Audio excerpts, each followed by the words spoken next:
Selanjutnya ini tentang pengawasan ya, yaitu bagaimana merespon STP ya surat tagihan pajak denda, biasanya denda karena terlambat eh, atau tidak lapor ya, atau terlambat atau tidak bayar, dan bagaimana nanti merespon SP2DK ya, surat permintaan penjelasan tentang data dan keterangan ya. Jadi nanti di Cortex ya ada tampilan seperti ini ya, ikon kecil di atas. Nah, ikon kertas ini merupakan dokumen-dokumen yang diterbitkan oleh wajib pajak sendiri. Misal Bapak Ibu menerbitkan faktur ya, membuat billing, lapor SPT, nanti ada semua arsipnya di sini ya. Nah, dan ini juga surat-surat yang terbitkan KPP juga masuk sini ya. Jadi misal KPP menerbitkan surat tagihan pajak STP ya, SKP surat ketetapan pajak, surat teguran, SP2DK ya surat imbauan dan lain-lain nanti masuknya ke sini ya. Jadi KPP mungkin masih mengirimkan by post ya, tapi Bapak Ibu tidak menunggu dari pos ya. Jadi kami sarankan tiap hari nanti eh, lihat di sini ya, ini juga ada notifikasi ya. Dilihat konteksnya apakah ada surat dari KPP. Nah, dalam kasus ini misal Bapak Ibu mendapat surat tagihan pajak ya dari KPP. Nah, nanti daftarnya seperti ini, dipilih surat tagihan pajaknya ya, kemudian scroll ke kanan ya, bisa di-download untuk mendownload STP-nya ya. Jadi Bapak Ibu tidak ada cerita lagi ya kayak sekarang misal pas ditagih STP-nya belum dapat ya, STP-nya nggak nyampe di alamat ya. Nah, nanti STP-nya terkirim di Cortex masing-masing ya. Nah, kemudian kalau ingin dibayar STP-nya ya. Nah, nomor pembayaran pembuatan kode billing atas tagihan pajak ya. Nah,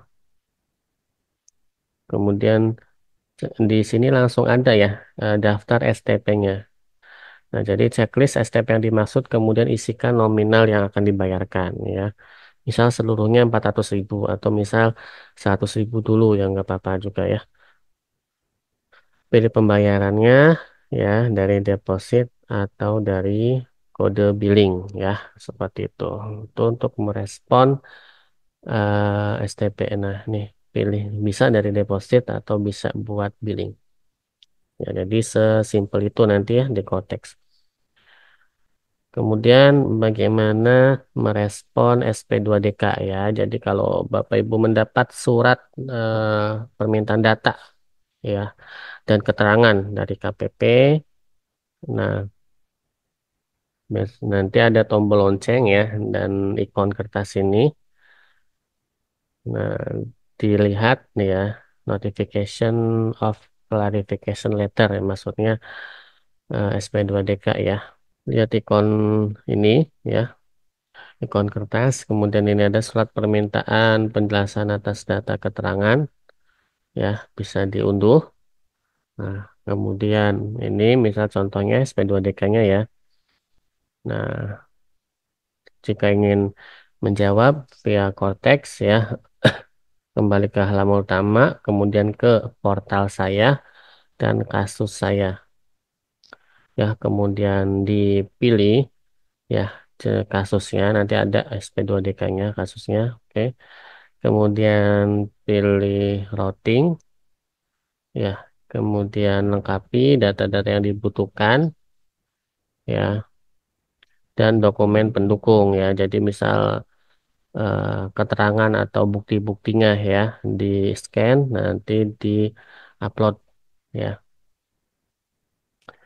Judul suratnya respon SP2DK misalnya nah, nama kota, kemudian dokumen pendukung yang dilampirkan. Ya, kalau kolom abu-abu sudah terisi by system.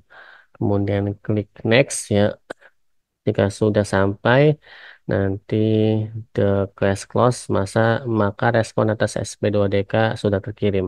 Nah, jadi sebenarnya ini mempermudah Bapak Ibu ya. Kalau sekarang, kalau respon SP2DK, Bapak Ibu bersurat ya, datang ke KPP, terus atau kirim pos. Nah, tapi nanti bisa direspon via Cortex ya. Tapi kalau Bapak Ibu masih belum jelas maksud dari surat dari KPP-nya, ya silakan ya bisa hubungi AR-nya masing-masing. Nah, kemudian ini tentang pemeriksaan ya, yaitu penyampaian pengungkapan ketidakbenaran SPT ya. Jadi misal Bapak Ibu sedang diperiksa, kemudian di tengah pemeriksaan Bapak Ibu mengakui apa ketidakbenaran SPT yang disampaikannya ya. Caranya gimana? Di Cortex nanti ya, pilih menu SPT, kemudian pengungkapan ketidakbenaran SPT. Ya, kemudian pilih select pada SPT yang akan dilakukan pengungkapan ketidakbenaran. Ya, dalam hal ini contohnya pemeriksaan SPT PPh Badan tahun 2000, tahun pajak 2023 ya. Kemudian klik disclosure ya. Kemudian klik tombol view. Nah, pilih penanggung jawab WP, ya, kemudian pilih tanda terima SPT, ya, kemudian pilih surat pemberitahuan pemeriksaan, keluar ke bawah, ya, kemudian isikan dengan nilai kurang bayar yang akan diungkapkan, ya.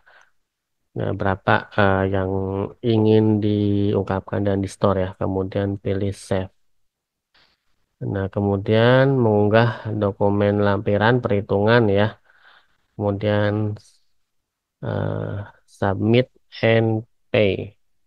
Ya, kemudian eh, bisa pilih dari deposit ya atau membuat kode billing ya, kemudian tanda tangan elektronik ya. Kalau sudah nanti masuk ke bawah ya, submit disclosure ya. Jika pembayaran berhasil, maka pengungkapan ketidakbenaran akan tampil pada menu sebelah kiri.